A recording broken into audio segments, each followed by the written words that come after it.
Latihanlah mendengarkan lukamu sendiri. Latihanlah memahami pesan yang dibawa oleh kesedihan dan dukamu.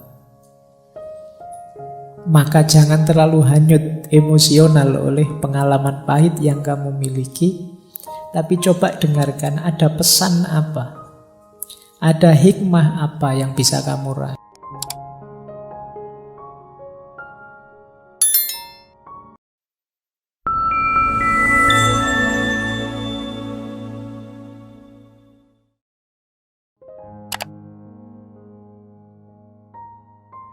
Assalamualaikum warahmatullahi wabarakatuh.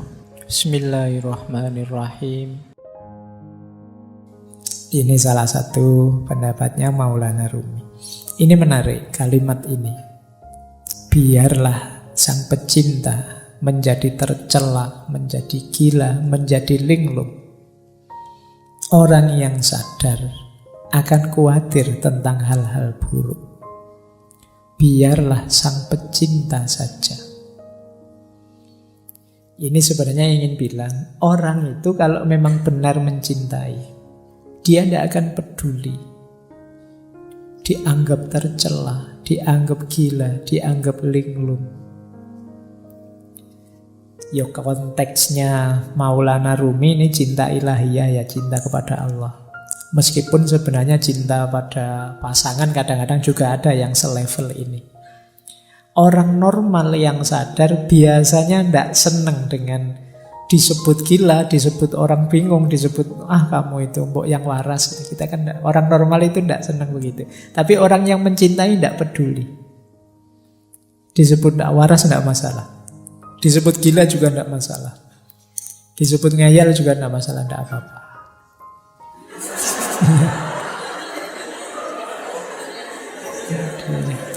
Ya. Oke. Baik, iya. Itu. Oke ya. Yang kesenggol langsung bunyi. Nah, baik, kita lanjutkan. Jadi tidak masalah bagi orang yang mencintai. Biarlah sang pecinta saja. Itu kayak apa ya? Kayak Dylan yang bilang bahwa biar aku saja, kamu tidak akan kuat. Jadi kata yang mencintai begitu. Sudahlah, tidak apa-apa. Untuk yang gila-gila, yang linglung-linglung, tidak apa-apa. Biar aku saja, kamu orang normal tidak akan kuat. Berarti apa? Ya termasuk kegalauan, kegelisahannya, patah hati. Itu bagi seorang pecinta adalah sesuatu yang biasa. Tidak akan terlalu merisaukannya. Karena dia tidak kehilangan dan tidak kekurangan apapun dari cintanya. Jadi biarlah sang pecinta saja. Biarlah yang mencintai saja. Baik. Masih ada lagi. Kalau ini bahasa saya, kalau kalian punya kemampuan ini, kalian akan bahagia. Kemampuan menikmati penderitaan. Jadi Rumi kan dikenal dengan tarian Darwis berputarnya. Kata beliau begini, menarilah saat lukamu terbuka. Menarilah saat kamu telah merobek perbannya. Menarilah di tengah pertempuran, menarilah dalam darahmu, dan menarilah pula saat kamu benar-benar bebas. Jadi ini Rumi menceritakan betapa terjalnya jalan cinta itu. Engkau akan terluka berkali-kali, tapi tetaplah menari. Menarilah di tengah pertempuran dan menarilah dalam darahmu. Meskipun pada akhirnya ketika kamu mampu menikmati segala penderitaan itu, engkau akan benar-benar bebas.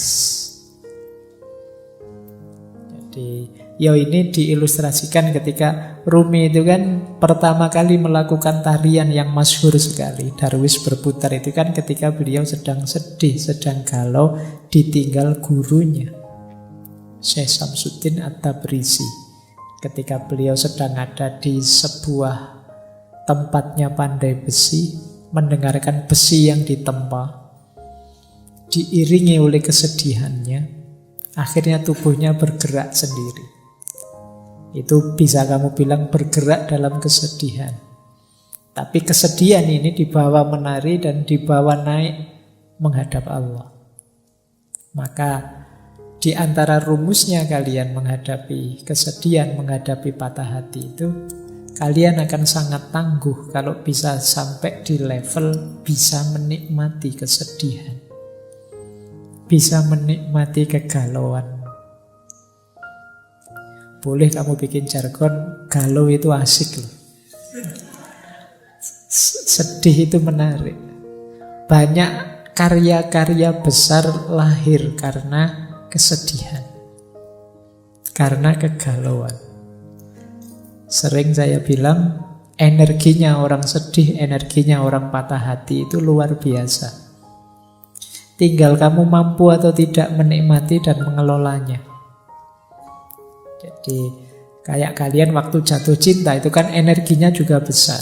Tinggal mampu atau tidak kalian mengelolanya. Misalnya orang jatuh cinta itu tiba-tiba jadi puitis. Dikit-dikit nulis puisi. Mbok ya sekalian nulis buku puisi. Lumayan, mumpung kepalamu sedang meledak-ledak, menyala-nyala dengan cinta. Terjemahkan itu dalam kreativitas.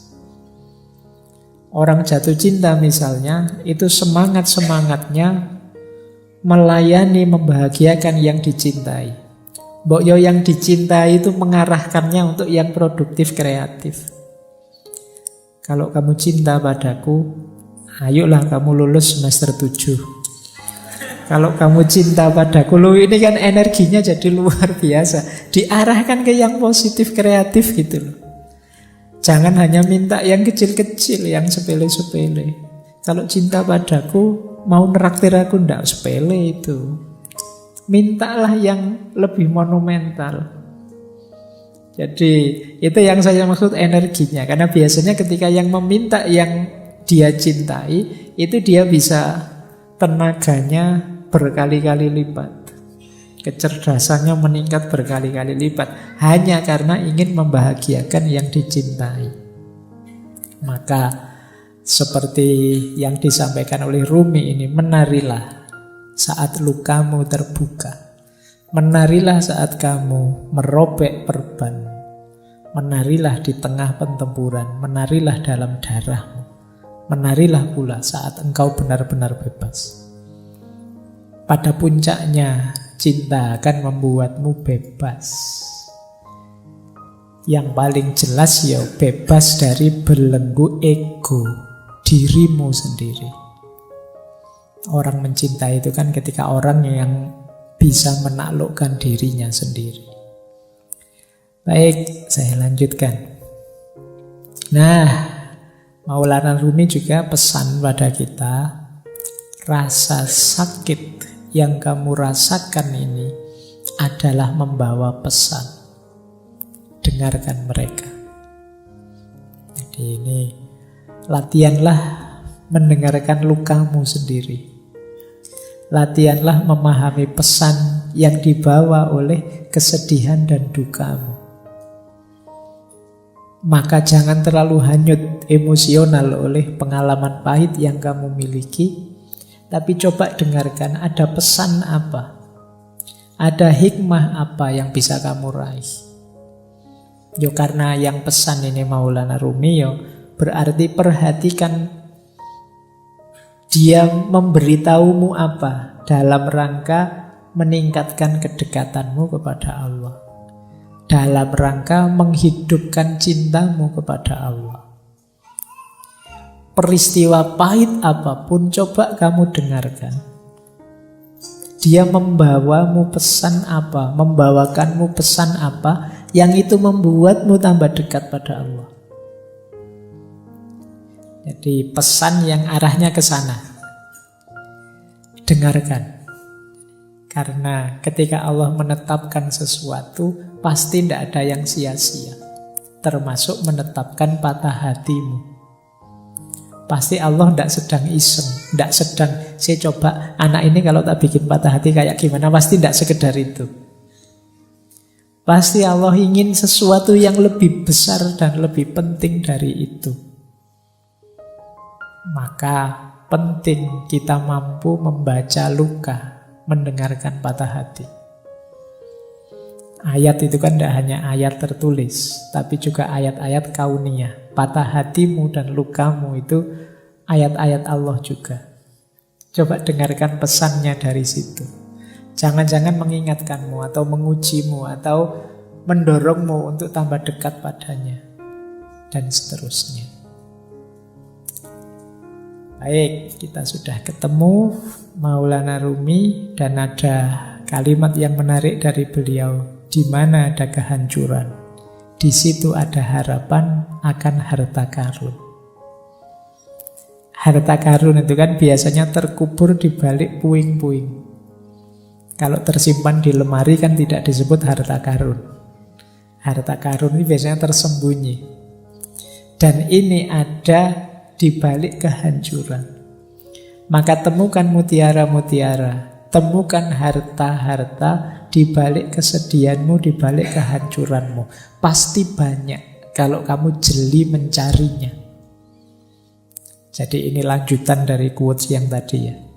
Jadi, dengarkanlah dan cermatilah. Insya Allah kamu akan ketemu harta karun yang di situ kamu akan bangkit kembali, lahir kembali, jadi sosok yang lebih kuat, lebih hebat dari sebelumnya. Jadi ini pesan dari beliau.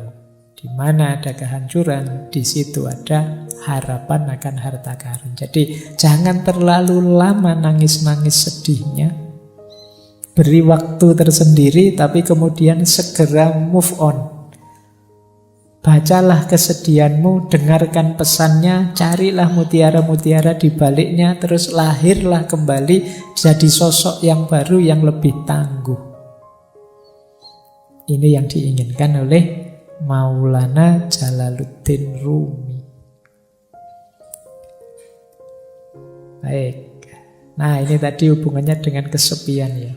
Memang kalau kita sedang sakit, kita sedang sedih itu perlu teman. Tapi seandainya tidak ada teman dan kamu merasa sendirian, jangan merasa kesepian. Seluruh alam semesta ada dalam dirimu. Kalau sekedar ingin cerita, ingin curhat, dalam dirimu lengkap. Ada komponen alam semesta. Jangan merasa sendiri. Wong kamu itu sendirian saja sebenarnya kan sangat ramai. Kalau tidak percaya, kalau kamu di kamar sendirian itu kan, ya memang suaranya tidak ada, wong kamu tidak ngobrol. Tapi pikiranmu kan riuhnya luar biasa. Ramainya luar biasa. Kalau sekarang kadang-kadang tidak hanya pikirannya, mulutnya juga rame, apalagi kalau pas main game. Ya, kamu marah-marah sendiri, mesuh-mesuh dewe, ngamuk-ngamuk dewe. Apalagi pikiranmu. Pikiranmu itu kan tidak pernah diam. Ketika kamu sadar, ya pikiranmu bunyi terus tentang apa saja. Kamu sebenarnya ramai, jadi tidak perlu merasa kesepian. Seandainya kok dalam kesedihanmu kamu tidak menemukan teman, engkau sendiri cukup. Jangan merasa kesepian. Alam semesta ada dalam dirimu. Nah, ada kalimat menarik dari Rumi yang beliau sampaikan tadi mungkin berat. Engkau yang sedang sedih mungkin sulit, tapi I know you are tired, but come, this is the way. Aku tahu engkau mungkin sangat lelah. Berat sekali melaksanakan yang dipesankan tadi. Tapi memang inilah jalannya. Jadi inilah jalan yang berlawanan dengan jalur menuju keputusasaan. Jadi aku tahu engkau lelah, tapi inilah jalannya. Ayo pelan-pelan kamu tempuh jalan ini. Jangan mengambil jalan yang sebaliknya, yaitu jalan keputusasaan. Baik, ini dipesankan tadi ya. Sejak awal tadi kan sudah ada banyak tips-tips untuk kita bisa mengatasi rasa sedih dan hati kita yang patah tadi. Paling tidak kita menghindari gol di gawang keputusasaan. Dan memang hanya ini jalannya, kata Maulana Jalaluddin Rumi. Nah, ada satu teori dalam dunia tasawuf. Nanti coba kalian cek ya. Kalian dalam sedih ada di mana? Hubungan kita dengan Allah saat kita menderita. Ada fase confirming, ada fase responsif, ada fase ekstatik. Orang yang ada di fase confirming itu orang yang ketika sedih bisa merasakan hadirnya Allah.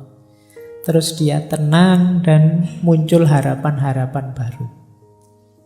Nah, ini ada level paling rendah ya tentu saja yang tidak ingat Allah.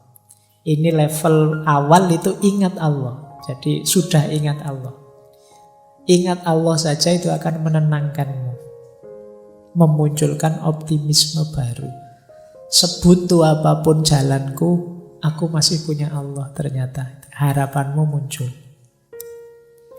Ada fase lebih dalam lagi. Tidak sekedar sadar hadirnya Allah, tapi sadar dekatnya Allah dan baiknya Allah. Ini lebih besar lagi kegembiraan dan optimismemu. Allah akan selalu mengabulkan doa-doa kita, permohonan kita, permintaan kita. Allah selalu sayang dengan kita. Allah itu tidak pernah tidak baik kepada kita. Kita saja yang keluar jalur. Sehingga kebaikan Allah tidak sampai. Kita saja yang ambil jalan rute yang berbeda dengan yang diinginkan oleh Allah. Ini fase kedua, namanya fase responsif. Ada fase ketiga lebih dalam lagi. Di fase ketiga ini kita tidak sekedar merasa dekat dan Allah itu baik, tapi kita sudah intim sama sekali. Kita sudah sangat cinta dengan Allah, sehingga apapun yang diberikan oleh Allah, apakah itu pahit ataukah manis, tidak masalah. Ini namanya fase ekstatik. Nah, dalam kesedihan kita ada di mana? Allah yang hadir dalam diri kita, apakah sekedar confirming, apakah responsif, ataukah sudah ekstatik? Orang yang sudah bisa menikmati kebersamaan dengan Allah adanya di level ekstatik. Orang yang hanya sadar Allah itu ada kok, Gusti Allah ora sare, itu namanya fase confirming. Orang yang sadar bahwa Allah itu tidak sekedar hadir, tapi dia maha baik dan akan mengabulkan semua doa kita, namanya fase responsif. Nah, teman-teman coba dicermati kehadiran Allah dalam diri kita itu seperti apa. Pandangan kita tentang keberadaannya Allah itu ada di mana. Itu menunjukkan level kedekatan dan level hubungan kita dengan Allah. Baik, kita akhiri dengan beberapa tips. Kalau ini agak praktis ya, kalau yang tadi filosofis. Banyak yang tanya ke saya, caranya biar hati tenang itu apa sih Pak? Dalam penderitaan. Ini saya ambilkan langsung dari beberapa ayat ya. Biar ini seperti ngaji beneran. Ada Al-Qur'annya. Segalau apapun dirimu, coba kamu rujuk ayat-ayat ini. Mungkin kamu bisa lebih tenang. Yang pertama surat Al-Insyirah, ayat 5 sampai ayat 6. Yang bunyinya adalah fa inna ma'al usri yusra, inna ma'al usri yusra. Maka sesungguhnya bersama kesulitan itu ada kemudahan. Sesungguhnya bersama kesulitan ada kemudahan. Sesulit apapun hidupmu, sepahit apapun pengalamanmu, tidak usah khawatir. Pasti ada kemudahan. Bahkan ada penafsir, ada mufasir yang mengartikan setiap ada satu kesulitan Allah akan memberikan dua kemudahan. Ini kan diulang dua kali. Fa inna ma'al usri yusra, inna ma'al usri yusra. Jadi yang pertama, kamu ingat-ingat ini. Allah sendiri yang menjanjikan. Sesungguhnya bersama kesulitan ada kemudahan. Maka jangan putus asa. Pasti ada jalannya, pasti ada kemudahan. Kemudian yang kedua, boleh dilihat surat Ar-Ra'd ayat 28. Tadi sudah kita singgung sedikit ya. Ala bidzikrillahi tatmainnul qulub. Sesungguhnya dengan mengingat Allah, bukankah dengan mengingat Allah itu hati menjadi tenang. Tadi sudah kita jelaskan level kedekatannya. Jadi kalau ingin tenang, hadirkan Allah. Ingat Allah itu menenangkan. Karena apa sih yang tidak mungkin di hadapan Allah. Terus, yang ketiga, kalau masih ada kebingungan-kebingungan, kekecewaan-kekecewaanmu karena keinginanmu tidak terpenuhi, boleh teman-teman merujuk surat Al-Baqarah ayat 216. Wa asa an takrahu syai'an wa huwa khairul lakum wa asa an tuhibbu syai'an wa huwa syarrul lakum wallahu ya'lamu wa antum la ta'lamu. Jadi firman Allah, mungkin saja engkau membenci atau tidak suka sesuatu padahal itu baik untukmu.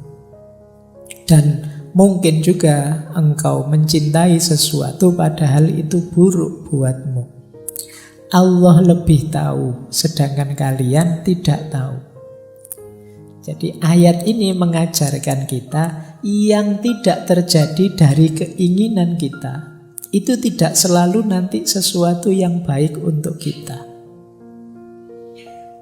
Jadi yang kita sukai bisa jadi itu buruk untuk kita. Allah lebih tahu. Jangan terlalu kecewa, jangan putus asa. Kalau cita-citamu gagal, bukan berarti itu ada kebaikan yang lepas. Bisa saja itu tidak terlalu baik untukmu. Allah menetapkan sesuatu itu ya pertimbangannya kasih sayang cintanya pada kita. Pikiran kita terbatas, sulit untuk bisa tahu sampai detail sedalam-dalamnya manfaat dan efeknya sesuatu. Allah lebih tahu. Jadi kalau teman-teman sedang kecewa, sedang galau, keinginannya kok tidak terpenuhi, baca ayat ini. Bisa saja yang aku inginkan, yang tidak terpenuhi itu sesuatu yang aku sukai sih, tapi bisa saja dia buruk untukku. Bisa saja yang aku hindar-hindari ternyata inilah yang baik untukku. Allah tahu, kita yang tidak tahu. Nah, membaca ayat ini mungkin bisa menenangkan kita. Kalau masih ada galau-galaunya, wa idza sa'alaka ibadi anni fa inni qarib ujibu da'watad da'i idza da'ani. Kalau hambaku meminta padaku, sesungguhnya aku dekat. Aku menjawab doa orang yang berdoa saat dia berdoa padaku. Jadi ayat ini menenteramkan kita masih punya Allah dan Allah dekat. Apapun yang aku minta, insya Allah akan dikabulkan. Nah, ini akan menenangkan kita. Yang terakhir surat Ar-Ra'd ayat 24. Salamun alaikum bima sobartum fa ni'ma uqbaddar. Ini finalnya. Kalau memang yang atas-atas tadi masih sulit, sadarilah tetap salamun alaikum bima sobartum. Selamat atas kamu karena kesabaranmu. Fanikma ubadar itu betapa nikmatnya rumah tempat kita kembali nanti ke hadapan Allah. Hidup ini memang banyak ujian, banyak kesulitan, tidak masalah, sabarlah. Ada kenikmatan puncak nantinya bersama Allah. Itu fanikma ubadar. Ini dari Al-Quran. Boleh teman-teman mengambil, ini masyhur sekali, penenang hati, obat hati. Ini sebenarnya nasihatnya Syekh Ibrahim Al-Khawas. Bisa dicek di kitab Risalah Al-Qusairiyah. Kalau di Indonesia sudah jadi lagu terkenal sekali. Dawaul Qalbi Khamsatu Asya'a. Obatnya hati itu ada 5 hal. Qiraatul Quran bitadabbur. Membaca Al-Quran sambil tadabbur, merenungi maknanya. Wa kholaul batni, dan perut yang kosong, puasalah. Wa qiyamul laili, dan sholat malam. Wa tadurru indas sahar, jadi merenung, tafakur, zikir pada Allah di waktu sahur, sepertiga malam yang terakhir. Yang kelima, wa mujalasatus sholihi, dan duduk bareng orang-orang yang soleh. Itu menenteramkan hati. Kita zikir tengah malam, kita zikir sepertiga malam, menenteramkan hati. Kita sholat malam, menenteramkan hati. Kita puasa, menenteramkan hati. Membaca Al-Quran sambil tadabbur, menenteramkan hati. Kalau kita kebingungan, apa yang harus saya lakukan? Pikiranku buntu, sedang stres-stresnya, frustasi-frustasinya. Pilih satu di antara 5 atau lakukan 5-5-nya. Paling tidak kalau kita puasa, kita tidak mikir kegalauan kita lagi, mikir laparnya. Oh, itu kan kita, aduh kapan buka puasa ya. Habis kamu tidak mikir yang-yangan lagi, terus mikir poso. Makanya kata Rasulullah itu anak-anak muda yang sudah ingin nikah tapi tidak kuat nikah, puasa saja. Puasa bisa jadi benteng. Baik, ini tidak saya jelaskan ya. Dulu ini saya ingat pernah saya jelaskan waktu sesinya Sunan Bonang. Baik, saya tambah satu lagi. Doa. Mungkin teman-teman butuh praktis doa untuk menenangkan hati. Ada banyak doa yang bisa kita baca saat kita sedang galau. Yang pertama, usahakan nanti kalau berdoa ngerti maknanya ya, biar lebih mantap. Doa ini doa anti kesedihan. Yang pertama ini ya, anti males, anti utang. Langsung dari Rasulullah. Allahumma inni a'udzubika minal hammi wal khazani wa a'udzubika minal adsi wal kasali wa a'udzubika minal jubni wal bukhli wa a'udzubika min ghalabatid daini wa qahrir rijal. Ya Allah, aku berlindung padamu dari kegalauan dan kesedihan. Aku berlindung padamu dari rasa lemah dan rasa malas. Aku berlindung padamu dari sifat pengecut dan sifat bakhil. Dan aku berlindung padamu dari dikalahkan oleh hutang dan ditindas oleh orang. Nah, boleh teman-teman berdoa dengan kalimat ini.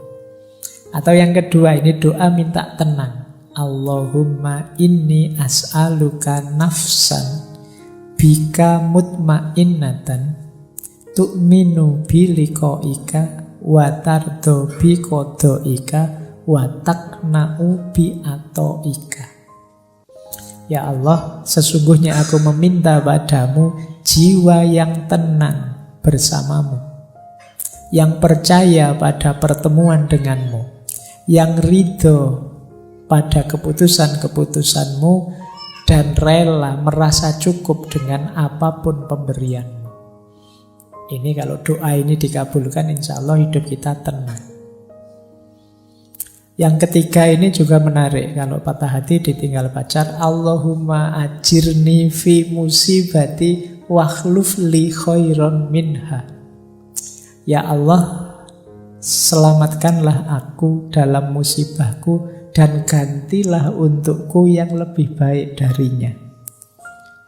Nah, ya sapa ngerti setelah berdoa ini terus diganti yang lebih hebat dari sebelumnya. Doa yang keempat ini juga menarik. Kuatirnya ketika kita sedang sedih melakukan hal-hal yang tidak seharusnya. Perbanyak membaca ya muqallibal qulub sabbit qalbi ala dinik. Kalau masih terasa sangat berat penderitaanmu, patah hatimu, Rasulullah itu sering menggunakan doa ini. Ya Hayyu ya Qayyum birahmatika astaghiitsu. Wahai Zat yang maha hidup, yang maha tegak, dengan rahmatmu aku minta pertolongan. Atau masih sangat berat, kok gelap rasanya di kiri kanan, tidak tahu mau apa, mau kemana, boleh pakai doanya Nabi Yunus. Nabi Yunus itu kan mendapat ujian maha berat sampai ditelan oleh di laut. Nah, ini doa yang beliau baca. Jadi kalau teman-teman hidupnya stuck sama sekali, gelap sama sekali, tidak tahu mau kemana, boleh mengamalkan doa ini. La ilaha illa anta subhanaka inni kuntu minadz dzalimin.